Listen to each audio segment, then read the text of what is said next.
we have seen the admission of partners admission of a partner in a partnership firm first block என்ன பார்த்தோம்னா distribution of accumulated profits and losses or accumulated means reserves இதெல்லாம் எப்படி distribute பண்றதுன்னு நம்ம பார்த்தோம். Second part நம்ம கவனிக்க வேண்டியது என்னன்னா revaluation of assets and liabilities as well as unrecorded assets. இது எப்படி இருக்கும் அப்படி சொன்னாக்க அசெட்ஸ் உடைய வேல்யூ இன்க்ரீஸ் ஆச்சுன்னா கெயின், லைபிலிட்டி வேல்யூ டிக்ரீஸ் ஆச்சுன்னா கெயின், அன்ரெக்கார்டட் அசெட் ஒன்று இருக்குன்னு கண்டுபிடிச்சிட்டோம்னா அதுவும் கெயின். இந்த மூணு கெயினும் P&L அக்கௌண்ட்ல கிரெடிட் பண்ணோம். இங்க P&L அக்கௌண்ட் பதிலா ஒரு ஸ்பெஷல் அக்கௌண்ட் இருக்கு, அது பேர் தான் revaluation account. I am crediting to the revaluation account. Entry எப்படி இருக்குன்னா asset increase account, liability decrease and unrecorded assets கண்டுபிடிச்சிங்களா அதெல்லாம் டெபிட் பண்றீங்க.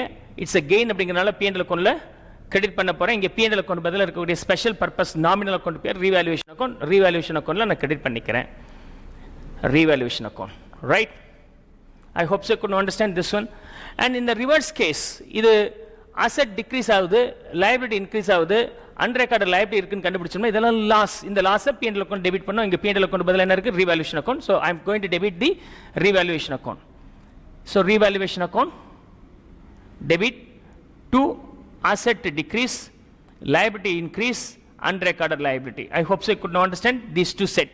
அல்டிமேட்டா இந்த ரீவேல்யூவேஷன்ல ஏதாவது பேலன்ஸ் வந்துச்சுன்னா அதாவது இது கெயின் இது லாஸ், இது கெயின் இது லாஸ், இது 100 ரூபாய் இருக்கு, இது 50 ரூபாய் இருக்கு. அப்ப 100ல இருந்து 50 ரூபாய் லெஸ் பண்ணிட்டா 50 ரூபாய் இன்னும் சர்ப்ளஸ் இருக்கு. சர்ப்ளஸ் கெயின் இருந்தால் அது அல்டிமேட்டா ஓல்ட் பார்ட்னர்ஸ் ஓல்ட் ரேஷியோல பிரிச்சு கொடுத்தணும். அதுபோல இது 50 இது 100 இருந்தால் சர்ப்ளஸ் லாஸ் வருது. அப்ப ஓல்ட் பார்ட்னர்ஸ்க்கு நம்ம சார்ஜ் பண்றோம், டெபிட் பண்றோம். ரைட்? சோ இந்த ரெண்டோடைய ப்ராஃபிட் கேஸாக இருந்தால் right? So in the case of profit by summing up of the revaluation account எப்படி நடக்குது அப்படினு சொன்னாக்க revaluation account debit, revaluation creditல ஜாஸ்தி இருக்கு, இது 100 ஆக இருக்கு, இது 50 ரூபாயா இருக்கு. அப்ப கேன்சல் பண்ணீங்கன்னா 50 ரூபாய் எதுல இருக்கு? கிரெடிட் சைடுல இருக்கு. அந்த கிரெடிட் சைடுல இருக்கிறத யாருக்கு கொடுக்க போறோம்? Old partners. அப்ப கிரெடிட்ல இருக்கிறத ரிவர்ஸ் பண்ணனும்னா டெபிட் பண்றோம். So revaluation account debit to revaluation account debit to old partners in the old ratio, old partners capital account in the old ratio la நம்ம பிரிச்சு கொடுக்கணும். I hope you could understand. Suppose இதுவே loss ஆக இருந்தால் the entry will be reverse. அந்த entry வந்து reverse ஆயிடும். old partners capital account debit to revaluation account. I hope you could understand the basic set. Let me finish up this illustration. இந்த illustration நான் முத முடிக்கிறேன். illustration number 4ல பாத்தீங்கன்னா building appreciate ஆகுது, அப்ப இது கெயின். மெஷினரி குறையுது, அப்ப இது loss. Provision for doubtful debts made for 1000. அதை கிளியரா ரீட் பண்றேன். நான் இங்க ஹிண்ட் டெலிகிராஃபிக் மெசேஜ் மாதிரி எழுதி இருக்கிறேன் to make you understand clearly. Rajesh and Ramesh are partners sharing profits in the ratio of 3:2. So Rajesh Ramesh ரெண்டு பார்ட்னர்ஸ் இருக்கிறாங்க, உங்களுடைய P&L ரேஷியோ 3:2ங்கிறத எழுதிக்கிட்டேன். Raman is admitted as a new partner. So Raman புது பார்ட்னரா ஜாயின் பண்ணிட்டாரு. And the new profit sharing ratio is decided at 5:3:2. and the 5:3:2 மட்டும் எடுத்துக்கிட்டேன். The following revaluations are made. Pass journal entries and prepare revaluation account. So இப்போ நம்ம என்ன பண்ணி ஆகணும்? revaluation journal entry போட்டு revaluation account போட வேண்டியதா இருக்கு. ஓகே? அப்படினு பார்த்தா என்னென்ன நடந்திருக்குன்னா the value of the building is increased by 15,000. value increase ஆச்சுன்னா gain அது. அதே சமயத்துல the value of the machinery is decreased by 4,000. இது டிக்ரீஸ் ஆயிருக்கு அப்படின்னா நமக்கு இது லாஸ். அதே மாதிரி provision for doubtful debt is made for ₹1,000.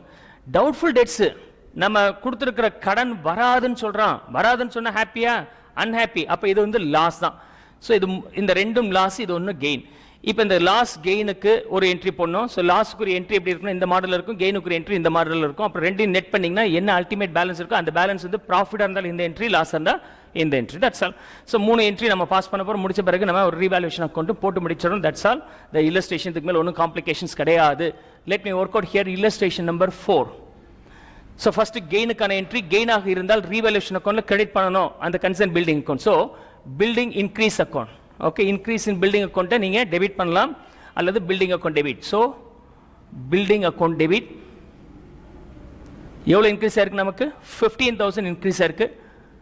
2 இது நமக்கு கெயின் எந்த அக்கௌண்ட்ல கிரெடிட் ஆகும்? Revaluation account. Revaluation account is nothing but a normal P&L account like அப்போ ஏன் சார் P&L அக்கௌண்ட்னே போடக்கூடாது அப்படின்னு கேட்டிங்கன்னா no this is the profit and loss identified because of the revaluation of assets and liabilities. அந்த பர்பஸ்னால என்ன வந்திருக்குன்னு தனியாக கண்டுபிடிக்க வேண்டியதாக இருக்குது. அதனால the revaluation account though it's P&L account like but we name it differently. It's a type of nominal account. Nominal account என்ன rule? Debit all expenses and losses இருக்கு இல்லையா, லாசஸ் ஏதாவது வந்துச்சுன்னா டெபிட் பண்ணுங்க, கெயின் வந்து கிரெடிட் பண்ணுங்க. இந்த gain வந்ததுனால கிரெடிட் பண்ணியிருக்கோம். This how we can pass entry. The gain in this case is 15,000 rupees. Okay, next இது ரெண்டு லாஸையும் கிளப் பண்ணிடலாம். லாஸ் இருந்தால் ரீவேல்யூஷன் அக்கௌண்ட்ல டெபிட் பண்ண போறீங்க, right? So I am going to debit the revaluation account. ரீவேல்யூஷன் அக்கௌண்ட்டை நான் டெபிட் பண்றேன். Okay, to revaluation account debit to what? யாருக்கு கொண்டு போக போறோம்? ஸோ மெஷினரியோட வேல்யூ டிக்ரீஸ் ஆகுது, மெஷினரியை ரிவர்ஸ் பண்றேன். ஸோ மெஷினரி எவ்வளோ ரெடியூஸ் ஆகுது? 4,000 rupees. Apart from that, we create the PDD, provision for doubtful debts. For doubtful debts, அது ஒரு 1,000. ஓகே, ரெண்டும் சேர்த்தோம்னா total 5,000 rupees I am getting. So first building appreciate ஆகுது, ரெண்டாவது மிஷினரி டெப்ரிஷியேட் ஆகுது. PDD அப்படிங்கிறது ஒரு ப்ரொவிஷன், எனக்கு வராதுன்னு ஏற்படுற நஷ்டத்துக்காக கிரியேட் பண்ண ப்ரொவிஷன். அது இன்னும் ஜாஸ்தி ஆகுது, நஷ்டம் இன்க்ரீஸ் ஆகுதுன்னு அர்த்தம், லாஸ் இன்க்ரீஸ் ஆகுதுன்னு அர்த்தம். Automatic that is also charge to the revaluation account. இப்போ இந்த ரெண்டுக்குள்ள டிஃபரன்ஸ், ரீவேல்யூவேஷன் அக்கௌண்ட்ல கிரெடிட் சைடில் 15,000 ரூபாய் இருக்கு, டெபிட் சைடில் 5,000 இருக்கு.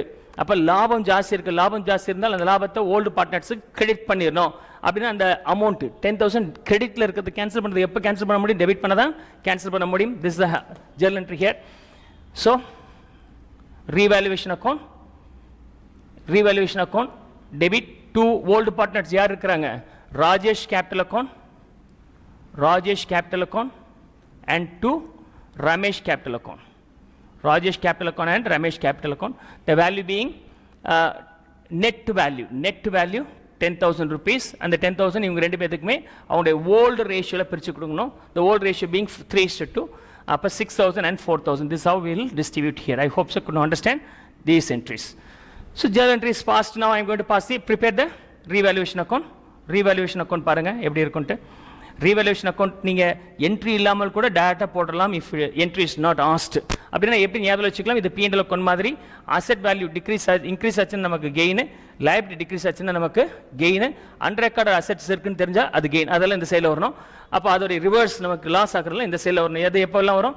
அசெட் டிக்ரீஸ் ஆச்சுனாலோ, லைபிலிட்டி இன்க்ரீஸ் ஆச்சுனாலோ, இல்லை அன்ரெக்கார்டட் லைபிலிட்டிஸ் வந்திருந்தாலோ நமக்கு லாஸ், ரைட்? இப்போ நமக்கு என்ட்ரி இருக்கு, என்ட்ரியை பேஸ் பண்ணி நீங்கள் போடலாம் ரீவேல்யூஷன். ஸோ இதில் வரும்போது first building account, by building account. So ஆட்டோமேட்டிக்காக பில்டிங் அப்ரிஷியேட் ஆகுறது அந்த சைடு தான் வரப்போகுது. You no need to worry 15,000 rupees. அடுத்தது ரீவேல்யூஷனுக்கு ஆப்போசிட் சைடில் நமக்கு என்ன இருக்கு? Okay, to machinery, to provision for doubtful debts இருக்கு. To machinery. ஸோ மெஷினரியோட வேல்யூ ரெடியூஸ் ஆகுது பாருங்க, கரெக்டாக அசெட் வேல்யூ ரெடியூஸ் ஆச்சுன்னா இந்த சைடில் வரணும். Machinery value ₹4,000 and PDD also a loss. Provision அதிகமாகிறது is also a loss. I am going to write the value here. அதாவது debtors வர வேல்யூ குறையுதுன்னு அர்த்தம். அப்படின்னா அசெட் குறையுது தானே அந்த provision for doubtful debts. So we have posted here. இப்போ அல்டிமேட்டாக டேலி பண்ணிங்கன்னா you will be getting the profit. So 15 minus 5,000 rupees is the profit 10,000 rupees. இந்த 10,000 rupees யாருக்கு பிரித்து கொடுக்கணும்? அதான் பிரித்து இங்கே கொடுத்தாச்சு. Revaluation account debit to Rajesh capital and so இடம் இல்லை, நான் இப்படி போட்டுக்கிறேன். Capital account for Rajesh and for Ramesh. So இவருக்கு ஒரு 6,000, இவருக்கு ஒரு 4,000. ஓகே, நீங்கள் இதை டேட்டா போடலாம், இல்லைன்னா பேலன்ஸ் இந்த ரீவேல்யூஷன் அக்கௌண்ட் போட்டு பேலன்சிங் ஃபிகர் கண்டுபிடிச்சு ரெண்டு பேத்துக்கும் டிஸ்ட்ரிபியூட் பண்ணி போடலாம். That way also it will work. So now will go for the illustration number 5. Illustration 5க்கு இதே மாதிரி ஹேண்டில் பண்ணலாம். ஸோ மைண்டில் வச்சுக்க வேண்டியது 1, 2 and this is the final settlement entry. So 3 entry தான். 3 entry ஞாபகம் வச்சுக்கிட்டீங்கன்னா முடிஞ்சிச்சு. கெயினாக இருக்கும்போது ரீவேல்யூஷன் அக்கௌண்ட் டெபிட் பண்ணுறீங்க, ஏன்னா கெயின் ரீவேல்யூஷன் அக்கௌண்ட் கிரெடிட்டில் இருக்க அது யூஸ் பண்ணும்போது டெபிட் பண்ணோம். அதே லாஸாக இருக்கும்போது ரீவேல்யூஷன் அக்கௌண்ட்டில் பேலன்ஸ் வந்து டெபிட்டில் இருக்கும், அதை கேன்சல் பண்ணுறது நம்ம கிரெடிட் பண்ணுறோம். அந்த மாதிரி மைண்டில் வச்சுக்கிட்டிங்கன்னா it's very easy. Now let me go for the illustration 5. So illustration 5 நான் புக்கில் இருந்து ரீட் பண்ணி காமிச்சிட்டு தென் நோட் எடுத்து வச்சு நான் சம்ஸை ஒர்க் அவுட் பண்ணி காமிக்கிறேன். Let's see. So the illustration number 5. In illustration number 5, Sriram and Raj are partners sharing profits and losses in the ratio of 2:1. So, yaar partners? Sriram and Raj are partners. அவங்களோட P&L ratio வந்து 2:1. Nelson joins as a new partner on 1st April 2017. நான் கொடுத்த கிடைச்ச information எடுத்து எழுதிக்கிட்டேன்.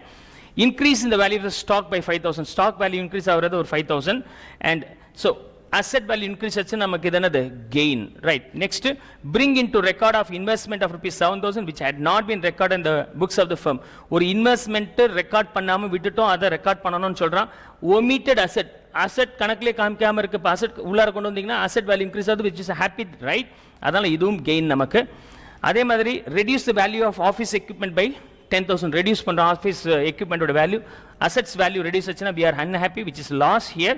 And a provision would also be made for outstanding wages for rupees 9,500. ஒரு எம்ப்ளாய்க்கு salary கொடுக்காமல இருக்கு, அவர் வந்து நீ கேட்கிறார் சார் சேலரி கொடுங்க, ஐயோ நான் கொடுக்காம விட்டுட்டேன், கணக்கில் எழுதாம விட்டுட்டேன், ஓகே தரேன்னு சொல்லிட்டேன், தரேன்னு சொல்ல இன்னும் தரல அப்படின்னா அது liability. Outstanding wages is a unrecorded liability. So அப்போ liability unrecorded இருந்து இப்போ கொண்டு வரோம்னா அது நமக்கு லாஸ் தான். So it is also loss. So here unrecorded asset இருக்கு, இங்கே வந்து unrecorded liabilities இருக்கு. So we have two items here, unrecorded assets and unrecorded liabilities. Unrecorded assets வந்து எப்பவுமே நம்ம gain, unrecorded liabilities நமக்கு loss. So give journal entries and prepare revaluation account. போன illustration மாதிரி தான் இதுலயும் போட போறோம். எடுத்தவொடனே கெயின்லாம் ஒரு தனி பிளாக் வச்சுக்கிறேன், லாஸ்ட்ல தனி பிளாக் வச்சுக்கிறேன், அதை பேஸ் பண்ணி நம்ம என்ட்ரி போட்டுக்கிறோம். அந்த கெயின்லாம் ரீவாலுவேஷன் அக்கௌண்ட் கிரெடிட் ஆகும், லாஸ்ட்லாம் ரீவாலுவேஷன் அக்கௌண்ட்ல டெபிட் ஆக போகுது. அப்போ ரெண்டு விஷயங்கள் இருக்கு, என்னென்ன இருக்கு? Stock. So illustration number 5, stock value increase ஆச்சுன்னா ரீவாலுவேஷன் அக்கௌண்ட்ல கிரெடிட், அந்த கன்சர்ன் அசெட்ல நம்ம டெபிட் பண்ண போறோம். So stock account debit, value rupees 5,000. And next one is unrecorded investment. Unrecorded investment சொல்ல வேண்டாம், நீங்க இன்வெஸ்ட்மெண்ட்னு சொன்னா போதுமானது. பிராக்கெட்ல நரேஷன்ல எழுதும்போது an investment not recorded is noticed now and brought into the books நீங்க நரேஷன் கொடுத்துக்கலாம். So investment account rupees 7,000 and 2. இந்த ரெண்டு கெயின் தான் இருக்கு. இந்த ரெண்டு கெயினும் நம்ம எதில் அக்யூமுலேட் பண்ணிக்கிறோம்னா ரீவாலுவேஷன் அக்கௌண்ட்ல அக்யூமுலேட் பண்ணிக்கிறோம், அதில் சேர்த்து வச்சுக்கிறோம் 12,000 rupees. அதே மாதிரி நமக்கு ரெண்டு லாஸ் இருக்கு, ரெண்டு லாஸும் ரீவாலுவேஷன் அக்கௌண்ட்ல சார்ஜ் பண்றோம். ஸோ டெபிட் ஆக போகுது. So revaluation account debit, revaluation account debit to revaluation account debit to என்னது? ஒன்று ஆஃபீஸ் எக்யூப்மெண்ட்டோட வேல்யூ ரிடக்ஷன், ஆஃபீஸ் எக்யூப்மெண்ட் அது எவ்வளோ இருக்கு அப்படின்னு சொன்னாக்க we lose by 10,000 rupees. Office equipment we lose 10,000 rupees. And then to outstanding wages and unrecorded liability here, outstanding wages வருது, அதோட வேல்யூ எவ்வளோ இருக்கு? ஒரு 9,500. I hope you could understand. So 10,000 9,500 ரெண்டு சேர்த்தாக்க 19,500. அப்போ ரெண்டுலையும் கனெக்ட் பண்ணிங்கன்னா லாஸ் 19,500, கெயின் 12, அல்டிமேட்டாக நமக்கு வந்து எவ்வளோ வருது? 7,500 rupees. 7,500 rupees எக்ஸ்ட்ரா லாஸ் இருக்கு. அந்த லாஸை பார்ட்னர்ஸோட கேபிட்டலில், லாஸ் பார்ட்னர்ஸோட கேபிட்டல் ட்ரான்ஸ்ஃபர் பண்ணும்போது அவங்களுடைய கேபிட்டல் குறையணும், கேபிட்டல் கிரெடிட் பேலன்ஸில் இருக்கும்போது குறையும் போது டெபிட் பண்ணிடணும். ஸோ அதே சமயத்தில் இன்க்ரீஸ் ஆகணும்னா கிரெடிட் பண்ணணும். இப்போ நான் going to debit them. யார் யார் பார்ட்னர்ஸ் இருக்கிறாங்க? Only to the old partners. So Sriram's capital account debit and Raj capital account debit to P&L revaluation account. எவ்வளோ இருக்கு ரீவாலுவேஷன் அக்கௌண்ட்ல? 7,500. ஃபைனலாக நீங்கள் கிராஸ் செக் பண்ணுங்க, இதை மூணையும் முடிக்கும் போது ரீவாலுவேஷன் அக்கௌண்ட் டேலி பண்ணால் டேலி ஆயிடணும். ஸோ அதாவது கிரெடிட் சைடில் 12,000, இங்கே ஒரு 7,500, 19,500, டெபிட் சைடில் 19,500. ஸோ 19,500 கிரெடிட், 19,500 டெபிட் பிகம் 0 ஆயிருக்கணும். அப்போ எங்கேயாவது கேல்குலேஷன் மிஸ்டேக் இருந்தால் கண்டுபிடிச்சலாம். இந்த 7,500 ஸ்ரீராம் அண்ட் ராஜுக்கு நம்ம எப்படி பிரித்து கொடுக்க போகிறோம்னா அவங்களுடைய ஓல்டு ரேஷியோவில் பிரித்து கொடுக்க போகிறோம். அவங்களுடைய ஓல்டு ரேஷியோ என்னவா இருக்குது அப்படின்னு சொன்னாக்க 2:1 இருக்கு. So 7,500 should be distributed to these two in the old ratio of 5,000 and 2:1, அதாவது 5,000 and 2,500 rupees நம்ம பிரிச்சாச்சு. Is it clear? So 7,500 into 2/3 ஒருத்தருக்கு, 7,500 into 1/3 இன்னொருத்தருக்கு. இது வந்து ஸ்ரீராம் அண்ட் இது வந்து ராஜ்.